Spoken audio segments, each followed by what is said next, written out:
If I ask how many of you remember November 22nd, 1963, I don't think too many hands would be raised, and I won't embarrass you by asking you to raise your hand, because that was almost 27 years ago. But that was the black day in the history of the United States when President Kennedy was assassinated in Dallas, Texas. Shortly after this, the Warren Commission was appointed. Earl Warren was the chairman of the Warren Commission, and at that time he had been governor of the state of California and also Chief Justice of the Supreme Court of the United States, so a very respected public servant. The Warren Commission was asked to investigate the assassination, especially to determine the number, the timing, and the location of the source of the shots that killed President Kennedy. Even at this time, there was some controversy as to whether they came from behind or in front of the car that Kennedy was riding in and so on. The Warren Commission determined and reported that there were 3 shots, that they came from the 6th window of the school book depository, a building in Dallas, and they located a rifle that had been left at the scene of the shooting, and the rifle was soon linked with Lee Harvey Oswald through fingerprints on the rifle, some sort of fiber analysis, and photographs taken of Oswald in his backyard holding a gun which was later identified as the murder weapon. However, even at this time, there was a lot of controversy as to whether he was a lone assassin or whether he was a patsy who had been set up by some other organization, or whether there had been some sort of a conspiracy. Let's turn the room lights off and turn the slide projector on.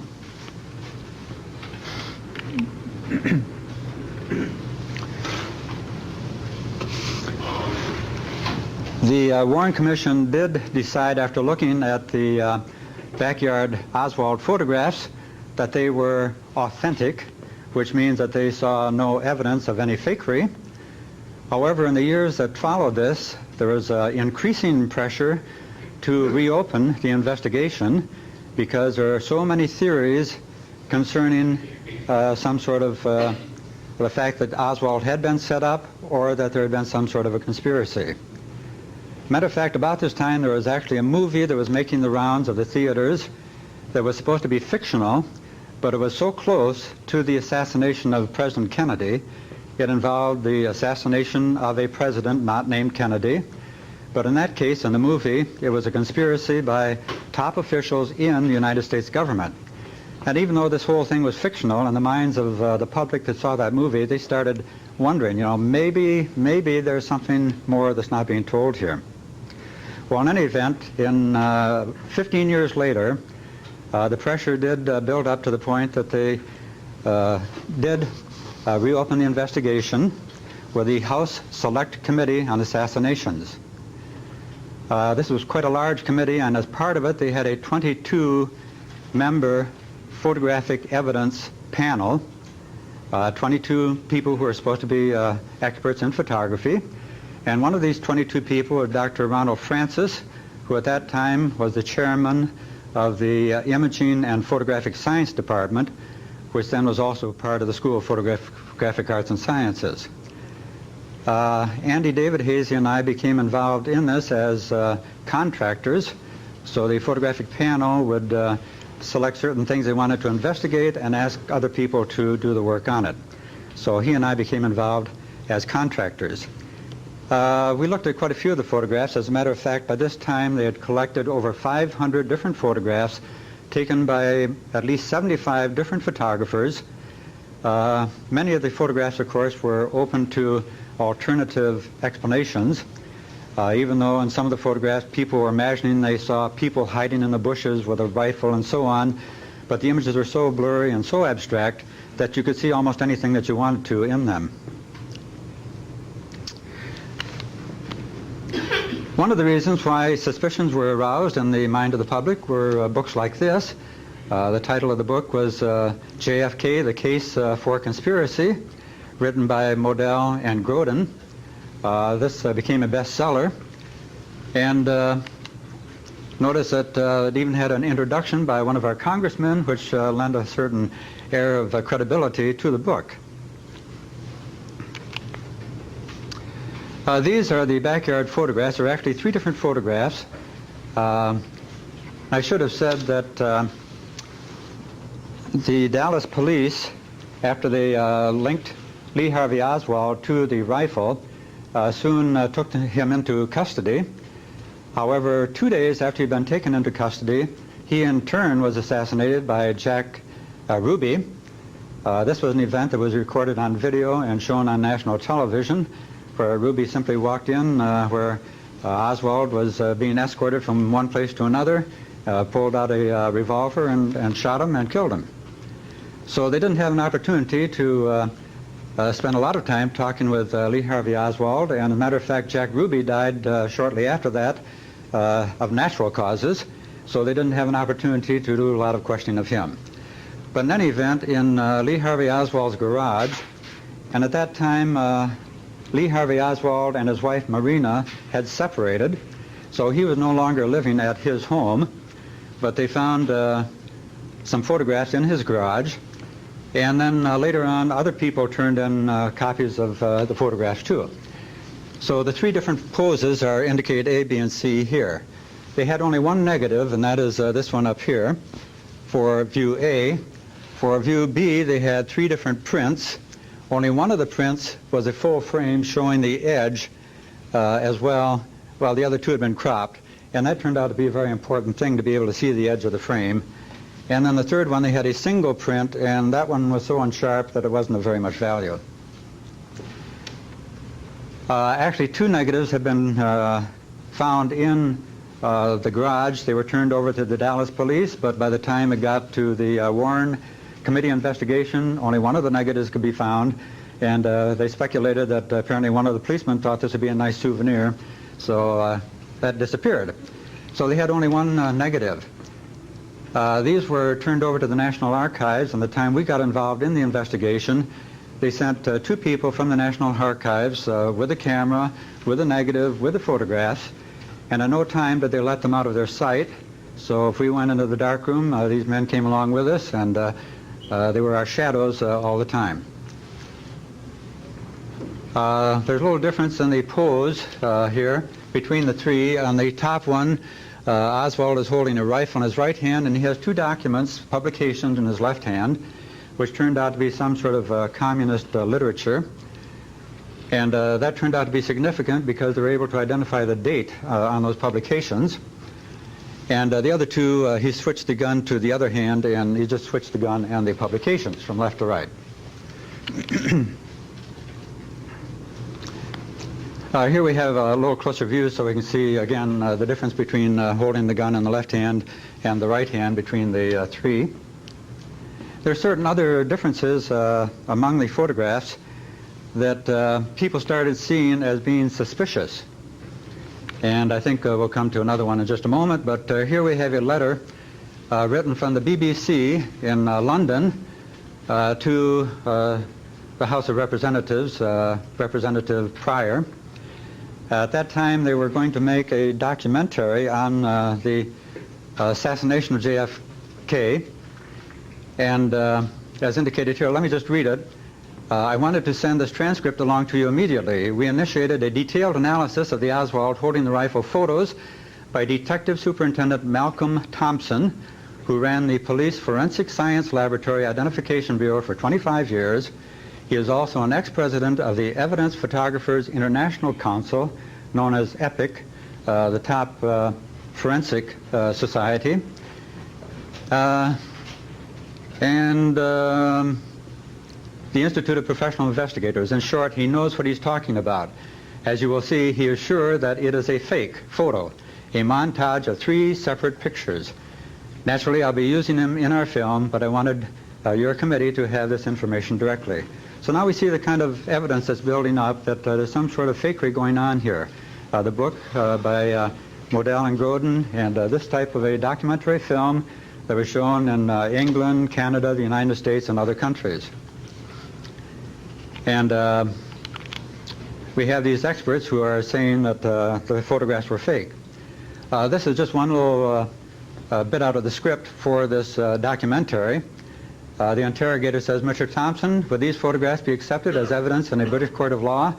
Mr. Thompson, our forensic expert, says, no, I've examined these photographs and I have established without doubt that there is retouching on them, and it is a basic principle with a forensic photographer that he would never, never retouch a photograph in any form of litigation. And it goes on like this. Our results were published in one of, I think, 6 or 7 volumes of the results by the House Select Committee on Assassinations, and this volume was just on the photographic evidence. So the Oswald backyard photographs were just one part of the photographic evidence, but turned out to be one of the most important parts. As we can see here in one little excerpt taken from this publication, despite the Warren Commission's effort to show that the backyard photographs were genuine, critics have persisted in doubting their authenticity. In general, the critics base their allegations on fakery, on their observations of shadow inconsistencies, an indication of a grafting line between the mouth and chin, inconsistent head and body proportions, or a disparate square-shaped chin. Now, they only mention 4 things here, but actually this photographic panel consisting of 22 members came up with 22 discrepancies that needed to be investigated. Now, it's just a coincidence, I guess, there were 22 members on the panel and they came up with 22 questions. I don't think each person had one question, but in any event, that's the way it turned out. Okay, here we have a little closer view, and we'll just point out a couple of things that they were talking about. Number one, some of the people looked at the shadow down here and says, well, this shadow certainly is not the shadow of this. The way the gun is being held at an angle here, and here the shadow is running straight out like that. There's certainly something funny about this arm here. It looks as though it's been pasted on, that it couldn't possibly be the arm that comes down from the shoulder up here. There's something about when they start comparing this and the other photographs where the size of the head and proportion of the body seemed to change. Between 2 photographs, the head was tilted in one and straight up on the other, and yet the nose shadow seemed to fall right toward the middle of the mouth on both photographs, which wouldn't happen, of course, if you tip your head. The nose shadow should change position. There's something about this post back here. It looks like there's an indentation in the post there, which doesn't show up on the other photographs. And then they talked about the shape of the chin here didn't seem to be the same as other photographs they had of Lee Harvey Oswald and so forth. This was the second photograph. Notice the head. I'll back up again. Here the head is straight up and down, and notice the shadow of the nose falls right toward the center of the mouth. And if this will back up, we'll get the other one. The head is tilted here, and still the nose shadow falls right toward the center of the mouth. Certainly looks suspicious, and it's interesting that people would notice these subtle things that looked so suspicious. So we can't blame them for that. And this indicates the importance of the Oswald backyard photographs. It says, if the backyard photographs are valid, they are highly incriminating of Oswald because they apparently link him with the murder weapon. If they are fakes, how they were produced poses far-reaching questions in the area of conspiracy. Faked backyard photographs would indicate a degree of conspiratorial sophistication that would almost necessarily raise the possibility that a highly organized group had conspired to kill the president and make Oswald a patsy. The Oswald camera was an imperial reflex similar to the 2 shown here. These 2 cameras were obtained from the Eastman House. The Oswald camera was the same as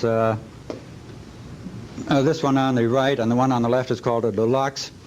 Actually, the 2 cameras are identical optically, mechanically, and I guess they just put the word imperial on it, and that made it a deluxe model. A little difference, I guess, in the way you trip the shutter. Very simple camera, fixed focus. Focused, I presume, in a hyperfocal distance. Twin lens, as you can see. Only one F number, so no control over the exposure. And that was it. Basically no controls. Kind of aim and look through the top lens and press the button. Mariana Oswald said that she made the photographs of Oswald in the backyard, but I said the dates on those papers that Oswald was holding turned out to be important. When they asked Mariana when she made the photographs, she came up with a date that was earlier than the dates on the publication.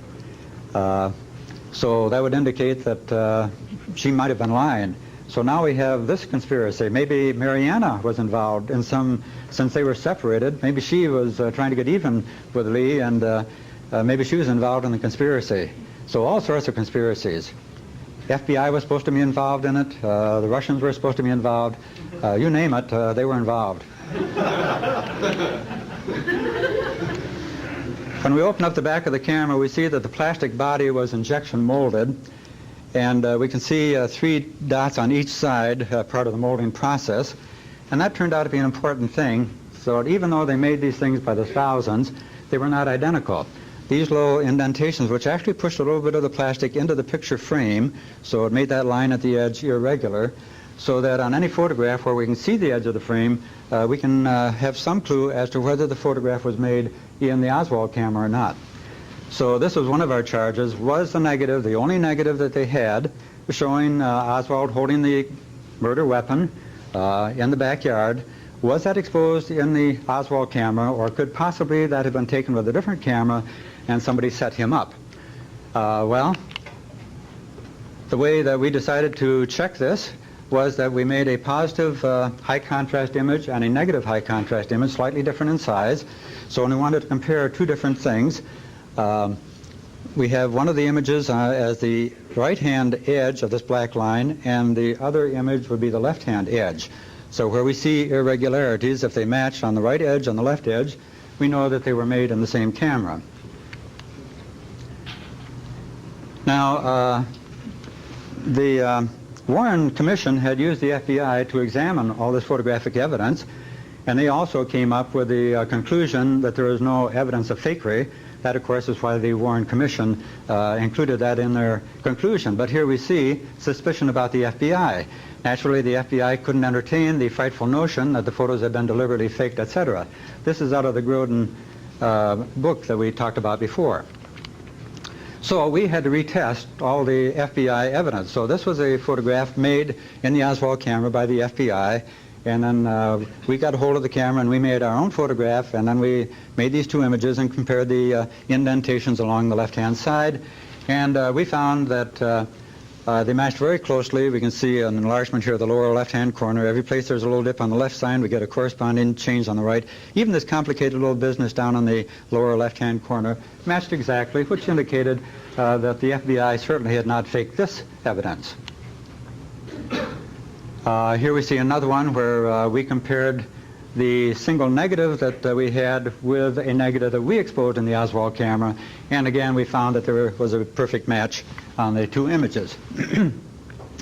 However, when we exposed film in one of the 2 cameras that we got from the Eastman house, we found that there was no longer this sort of similarity, and notice with the Oswald camera it had that indentation there. We don't have it on here.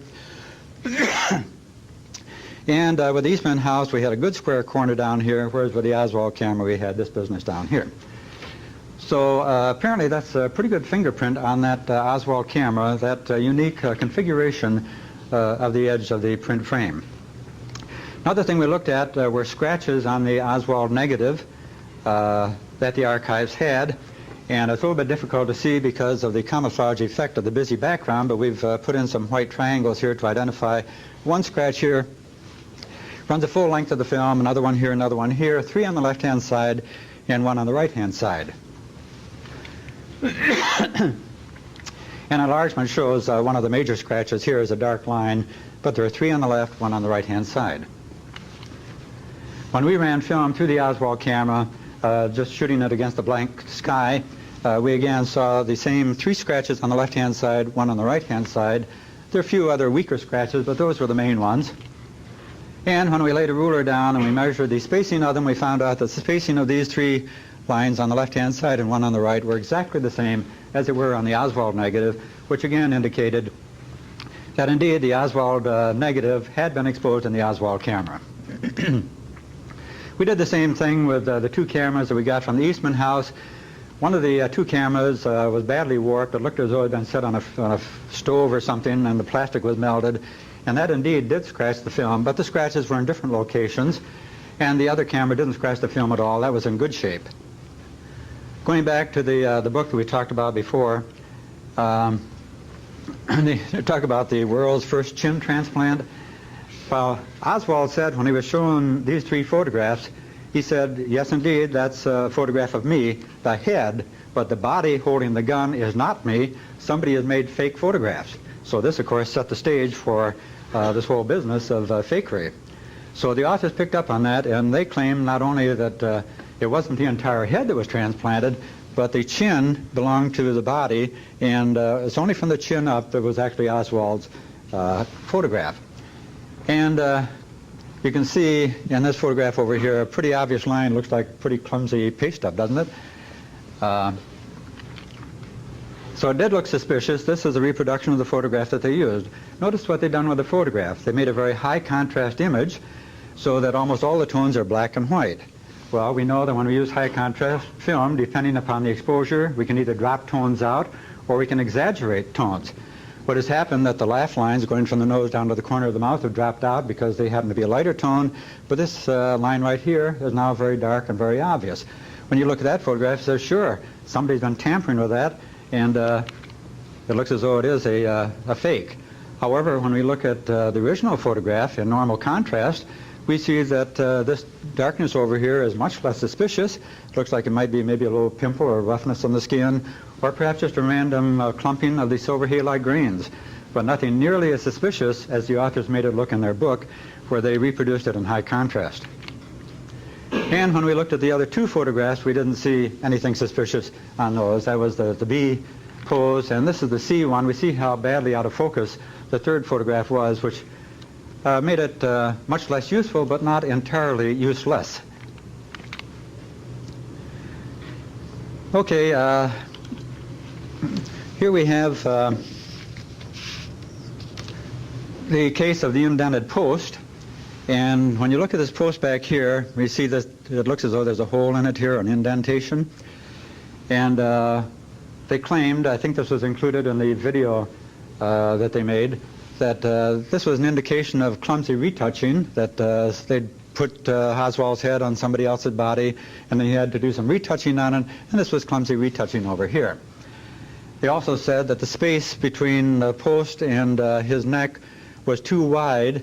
When they looked at other photographs showing the shadow of this post on a white background, this is a white wall here. This post stuck out a little ways, cast a shadow onto the white wall on the left of the post. They said this area is too wide for the shadow of the post to completely fill that space. Well, as it turned out that if this was indeed an indentation in the post, that the space there would have been too wide for the shadow to fill in, but if the post is really straight there, then the space from that straight edge to this would have been just the same as the width of the shadow of the post. We notice also that there seems to be a very faint line here. We're not sure whether that's a shadow, some wire or branch, or possibly even a branch on a bush that was back in here. But that actually runs through the space there. It's fairly faint, but you can see it, which a clumsy retoucher, of course, if they couldn't get the edge of the post straight, they certainly wouldn't have been able to take care of that delicate bit of detail. We made images in high contrast also to see whether they revealed any difference, not only as far as the straight edge on the post is concerned, but whether there's any evidence of any irregularity in the clumping of the silver halide grains that would be indicative of some sort of retouching.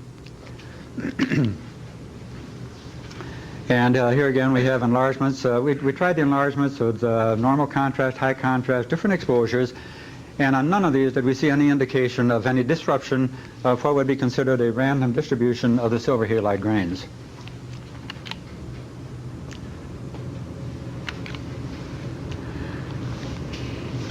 Okay, this brings us up to the, well, here we can see the shadow of the post, and you can see how wide it is there.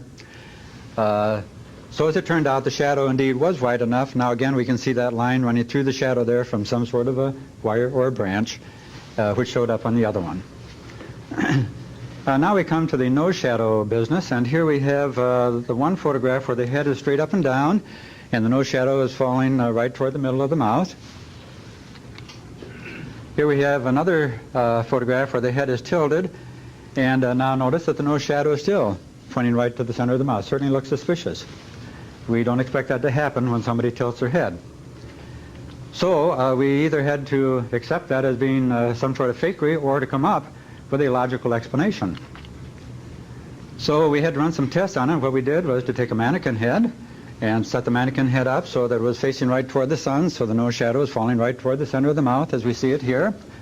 And then we took a pencil and we put it under the left-hand side of the mannequin head and tilted the head. And now, sure enough, the nose shadow is going just a little bit to the right. We can also see the effect down here on the shadow of the chin on the chest. So indeed, tilting the head should cause the nose shadow to change direction. So how could we get it so the head is tilted and the nose shadow is still coming straight down? Well, all we'd have to do would be to rotate the head.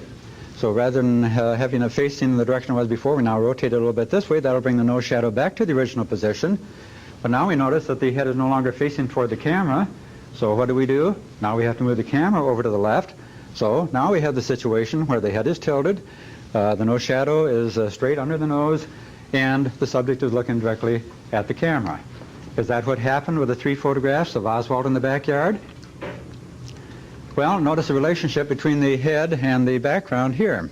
So here we see the head is straight up and down, the nose shadow is straight toward the middle of the mouth. Here the head is tilted, the nose shadow is still going right toward the center of the mouth, but notice what happened to the background. The background has shifted. So how did that happen? Apparently after the first photograph was taken, Mary Ann, who was taking the photographs, moved a little bit to the left, and Lee Harvey Oswald wanted to have a full face view, so he simply turned his head so he's facing the camera, and even though his head was tilted, that simply exactly compensated for the tilt of the head, the fact that he turned his head that much farther. And that's indicated by the shift of the background, just as on the mannequin heads. So this is the type of thing we had to do with these 22 questions to come up with a logical explanation for every one of them that looks suspicious. And these members on the photographic panel came up with some much more ingenious questions than some of the people both in the documentary film and in the book that we talked about.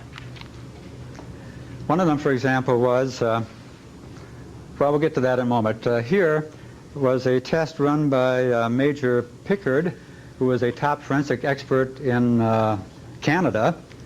So we have the 2 top forensic experts, Thompson in England and Major Pickard in Canada, working on this. They were both appeared in the documentary film saying that these photographs were faked. So what Pickard did was to make dye transfer type images, dye them different colors, superimpose them to show that the heads actually were identical on all 3 of the photographs. In other words, they maintained there was 1 photograph of Oswald and 3 photographs of somebody else's body holding the gun and the papers. For any of you who've done dye transfer work, you know how difficult it is to register images unless you have registration marks or you punch holes in the film so that they're registered automatically. Because otherwise, when you superimpose the images, unless you have very sharp edges and fine detail to work with, it's hard to tell when the images are in exact registration. And the same thing happened here. So these were 2 images from 2 of the different photographs. These were not the ones that Pickard made, but we simply duplicated his project. So one of these images was made from one of the photographs, one from the other. You superimpose them, and you don't see any evidence of any place where they do not register exactly, except for the background where there was a big difference in the position of the posts and the fence behind Oswald.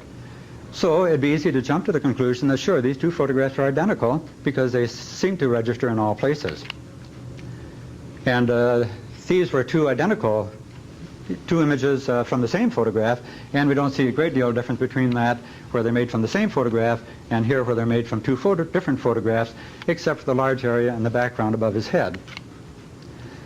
Well, we weren't quite satisfied with this as being a conclusive test, so we decided making high contrast images would be more conclusive, so we did that, making a positive image from one, a negative image from the other, and then superimpose those. Now, if you make the 2 from the same photograph and superimpose them, this is what you end up with, a fine line effect. Kind of interesting from an artistic standpoint, but the point is that as long as you get a fine line like that, it indicates that the 2 images are identical. If they're not identical, then you end up with something like this. So even though the photographs were made at about the same distance, one right after the other, the sizes of the heads are quite similar, we see that there's quite a bit of difference. Notice that when we match the width at the temples up here, that there is a difference in the height here, and that was another thing that was claimed as being fakery, that there was a change on the height, the relationship of the head to the body in the different photographs, which we also had to come up with an explanation for, but right now we're just simply proving that the 3 photographs were not indeed identical. Actually, most of us felt if you just looked at the three photographs side by side, anybody who has had any photographic training would certainly be able to see that they were not identical. But you have to have some more conclusive proof than that. You can't just say, well, can't you see the difference?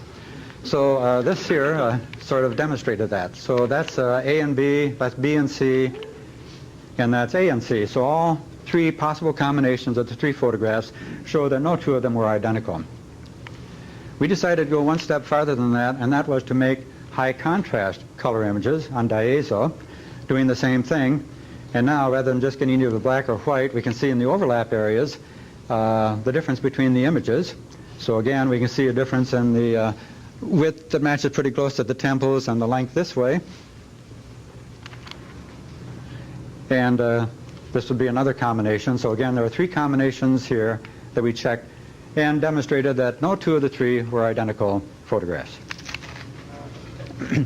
If the two were made from the same photograph, we end up with an image like this, where it's kind of a jigsaw puzzle type fit, where there are no discrepancies. Okay, we come now to the head-body size relationship. Notice on this photograph, it was taken with the camera level, and we can tell because the vertical lines in the background are parallel. Almost looks like it was taken with a view camera with the back in the perpendicular position. But Mary Ann simply held the camera level, and there's no convergence of the vertical lines on the background. Just notice the position of Oswald's head in relation to the entire picture frame, cutting off a little bit down here on the feet. And then on another photograph, notice that she tipped the camera down, so now it's including a little bit more of the foreground, and that moved his head up higher in the frame. Should that have affected the head-body size relationship? Well, if it did, we'd have to demonstrate it to the photographic panel. The concept involved here, of course, is the so-called wide-angle effect, that if we have identical mannequin heads here, and we make a photograph with a wide-angle lens, as we get off-axis, the width of the head increases. If we're talking top to bottom, the height of the head would increase the farther off-axis we get, the so-called wide-angle effect. Well, the same thing happens with any camera. It doesn't have to be a wide-angle lens. It's simply more noticeable when we use a wide-angle lens because we can include a wider angle and the stretching becomes larger. We see the same thing here in the globe on the top of the tower here. Even though this was taken with a conventional camera, we see that something that far off axis is going to be distorted in shape. So if it's horizontally, it'll be stretched sideways. If it's right in the middle, but up or down, it'll be elongated this way. If it's diagonally, the elongation takes place on a diagonal line. In other words, lines running away from the center of the photograph is where the stretching takes place. We see it again here with the head up in the upper right-hand corner. Notice that that occurs with a three-dimensional object like the head, but notice the flag behind the man's head, two-dimensional. We don't get that wide-angle effect, and that's important. So we made three photographs with one of the two cameras that we got from the Eastman house, and one placing the mannequin head right in the center, one placing it directly up high, and the third one placing it in the corner. Notice how much fall off there is in the illumination. A very cheap lens. I don't think many of our students would be happy using this camera. So we use the same technique here of making color transparencies and superimposing them. And if we match the images in the, for the mouth here, we see the displacement of the eyes and the top of the head. This is the one where the mannequin was at the top of the frame, so the stretching is this way. And the one where we compared the one in the center with the one in the upper left-hand corner, we see that the stretching takes place on a diagonal line like this. So again, that demonstrates that simply by tipping the camera down, there should have been a stretching of the head because the head was placed farther off axis. So whereas some of the so-called experts thought that this was evidence that the photograph had been faked, it actually was just the contrary of that. It was evidence that the photograph had not been faked. Now, because this camera is such a simple camera, no focusing, that presented a problem. One of the clever ideas that the photographic panel came up with, okay, so that you've demonstrated that the photograph was made with the Oswald camera because of all these things, what would prevent somebody from making a fake photograph using a large format camera, so there's very low graininess, making a fake photograph and now copying it with the Oswald camera? Now all these things you've been talking about, the indentations on the edge of the frame, the scratches on the film, everything is going to be superimposed on this copy negative that you're going to make. So we had to demonstrate that that was not done. How do you make a close-up photograph with the Oswald camera which has no focusing? Well, some of you I'm sure can come up with the idea you'd have to use a close-up supplementary lens on the front of the camera. So just to demonstrate the principle, and we've shown this in the M&T course, that with a regular 35mm camera with a telephoto lens, this was as close as we could photograph this playing card, but by just putting a simple supplementary lens over the front, we can now move into one focal length of that supplementary lens. So if you use a 10-inch focal length supplementary lens, you can move into 10 inches and the image will be in sharp focus. So now we get this large an image. So we can do the same thing with the Oswald camera. Simply put a simple supplementary lens over the front of the camera lens. If you know what the focal length is, you place the thing you want to copy that far away and the image will be in sharp focus on the film. This shows the concept here. Your camera is focused on infinity. The rays of light are coming in parallel. They come to a focus on the film. You put the simple copy lens in front of your camera lens, and now something placed one focal length in front of your copy lens will still come to a focus right on the film here, but no change in the distance between the camera lens and the film. So Andy had this photograph that we decided to use to demonstrate that we can make a copy of this photograph and impose all these things. The graininess of the image, the scratches, the edge markings, and so on. So this was the original 8 by 10 inch print, and here's the print that we came up with. So sure enough, we got the edge markings here, we got the scratches over here, we got the fall off the illumination toward the corners. Looks just like an original photograph made with the Oswald camera, except for a couple of things. Number one, because the viewfinder, the reflex viewfinder, is not very accurate. You couldn't really line up the image exactly on the film. You say, well, why don't you just open up the back of the camera and line it up there? There's no bulb or time on the shutter, simply instantaneous exposure, so no way of seeing the image at the film plane to line it up, and so on. In addition, we found out that we got very strong distortion, barrel distortion, because of the supplementary lens on the camera lens. And let me just back up say one more thing. In addition, that if a paste-up had been made using the same photograph of Oswald's head on 3 different bodies, then when that head appeared off-axis, because you're photographing now a 2-dimensional object rather than 3-dimensional, you would not have got that stretching of the head. Okay, well, when we turned in our report, the photographic panel accepted it, and the full House Select Committee on Assassinations accepted it and, of course, published it in their publication.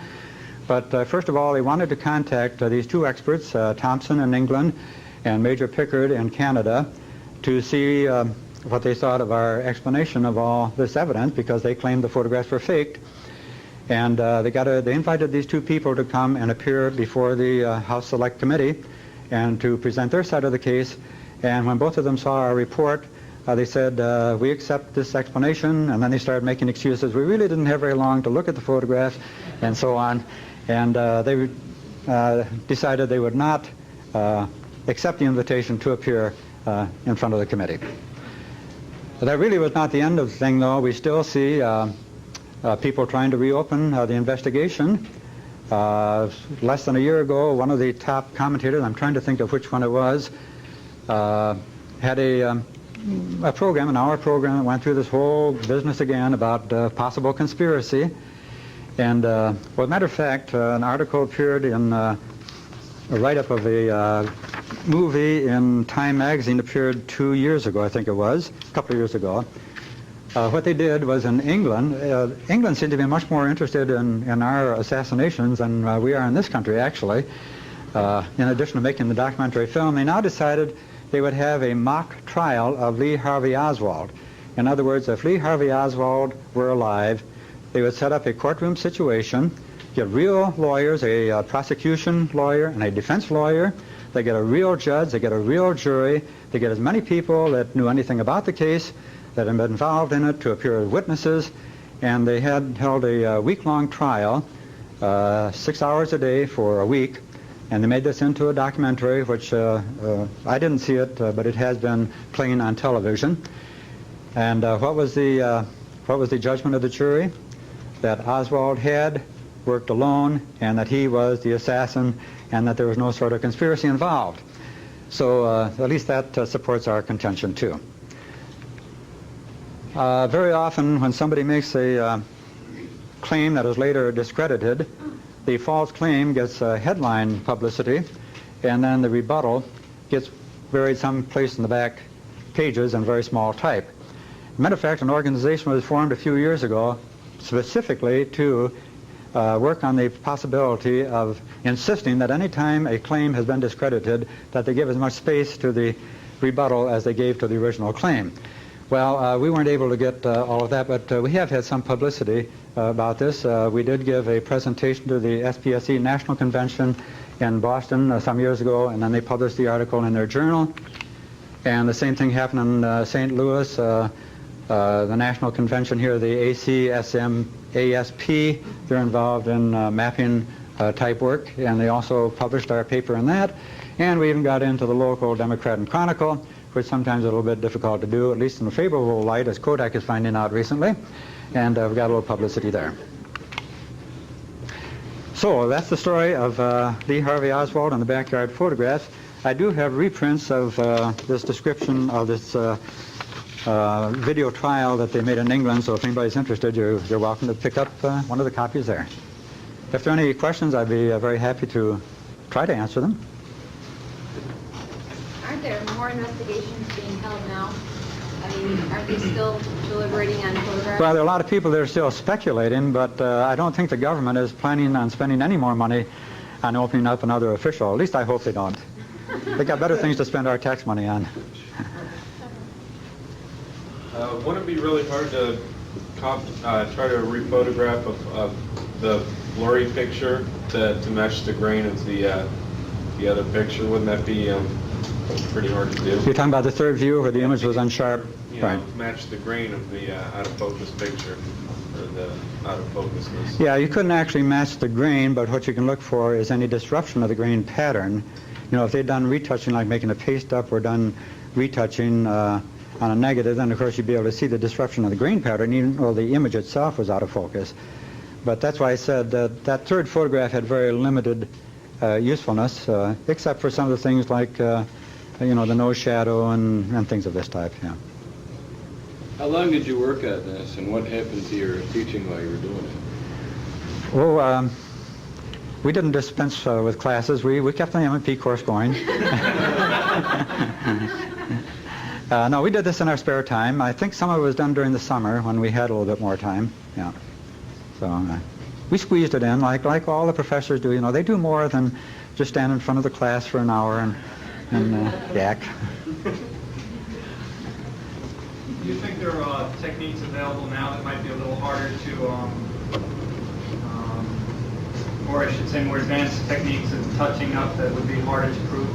I know what you're thinking of, the electronic photography, where you retouch pixel by pixel, and that would be true. Of course, you can tell the difference, can't you, between an electronic image and a silver image. So that if these images were made on film, then of course if you made an electronic image, I can see where you might make an electronic image, retouch it, and then rephotograph that, say, with the Oswald camera. Then that would impose this grain pattern on top of the other, and that would complicate things. Sure, life is getting more and more complicated, but even at this time, they were doing some very sophisticated type of analysis. For example, they had photographs of the school book depository where the window where the shots were fired was open. Now, these were made about the time of the assassination, and even though it was dark inside, they thought on some of the photographs they saw just a suggestion of a figure inside the building, and they figured if they could enhance that image enough that they might be able to tell if that was Oswald or not. So they tried all sorts of ways of enhancing electronically. They did the auto-radiographic thing where they exposed it to radiation and then exposed that to film, and they were able to enhance the image, but they were never able to get anything really useful out of it. So it turned out that these photographs probably played as big a part as any, even though, as I say, they had over 500 photographs of every aspect. I'm sure you've all seen the film where it showed the actual bullet entering Kennedy's head and gruesome sight, and his head flopping back like this, and they're trying to decide, does that mean the bullet came from the front or from the back? And for a long time they thought because his head jerked back like that, that meant the bullet came from the front.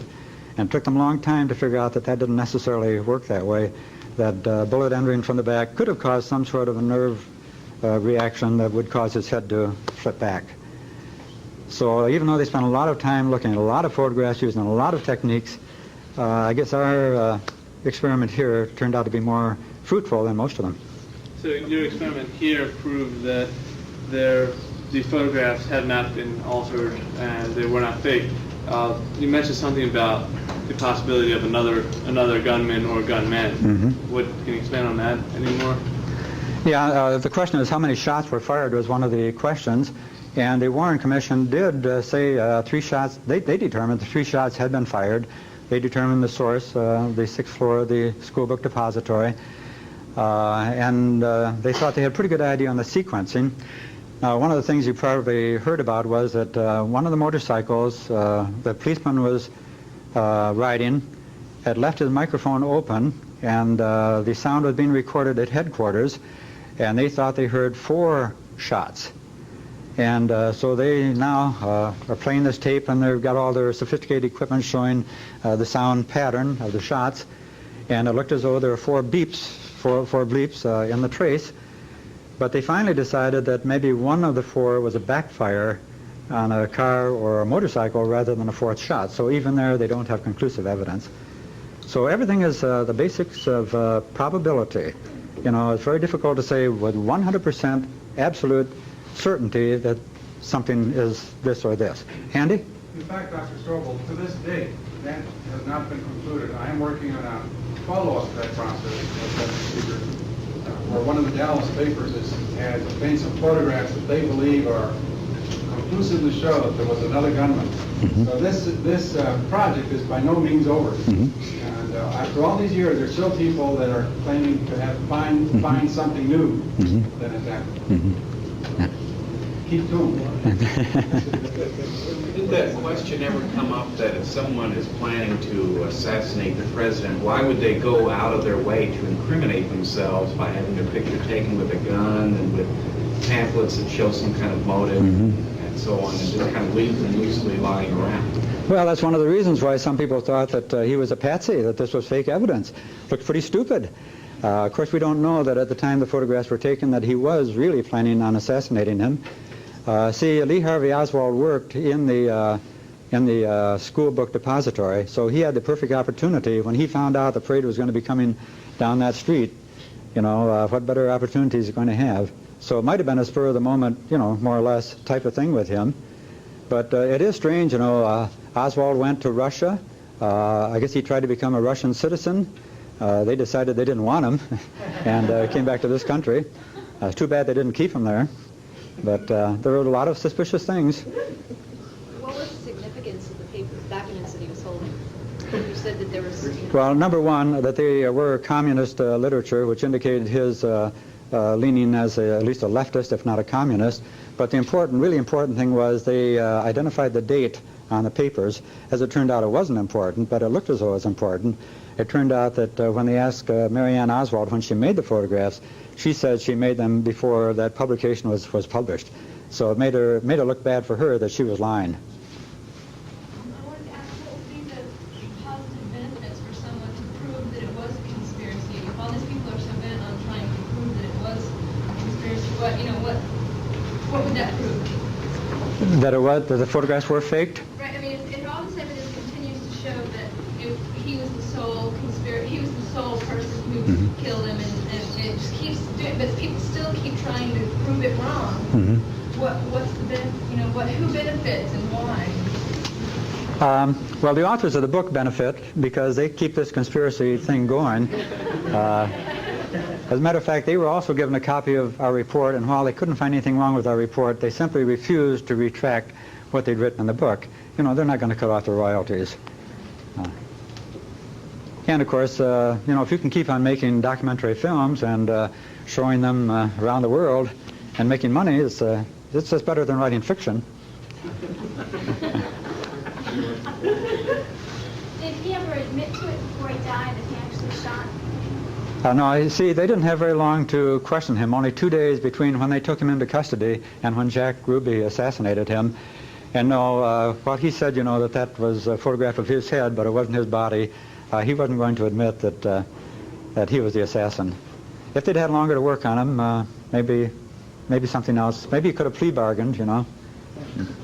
didn't this facility do an investigation on the famous Polaroid of the grassy knoll where they thought there was a third gunman? Yeah, as a matter of fact, we did have an opportunity to look at those, and quite a few, there were a lot of photographs that looked suspicious.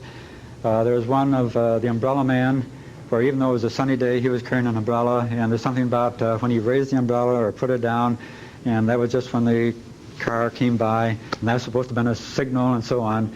I guess they eventually located him, and there was nothing, and it was just a coincidence. But they did, you could find almost anything you wanted to on the grassy knoll. There's so many, it's like looking at clouds, and you can see faces in the clouds and so on. So you could see anything you wanted to. How soon after Ruby assassinated Oswald did Ruby die himself? I don't have an exact fix on that, but it wasn't very long because they really wanted to, they figured maybe he was involved in setting Ruby up, and therefore he wants to get rid of him before he has an opportunity to talk and so on. But it was very short. He had cancer, and it was a very short period of time before he was gone. Yeah. Okay, well, one more. I saw the last photograph had the other Oswald Mm-hmm. in the back. Mm-hmm. Did you do any research on that, or Of the other Oswald in the back, did you say? the Oswald lookalike that was in Texas at the same time? That he was photographed. It was in the last slide that you showed. He was in the back side of the depository. Oh, Andy, you were involved in that, weren't you? The man standing in the hallway that looked... I forget. There was a photograph of somebody standing in the crowd. Yeah. Presumably it was Oswald, but when I looked at them, it sure didn't look like that. Yeah. It was so small and so far away that it's very difficult to tell. Yeah. Okay, well, I guess our time is about up. Thank you very much.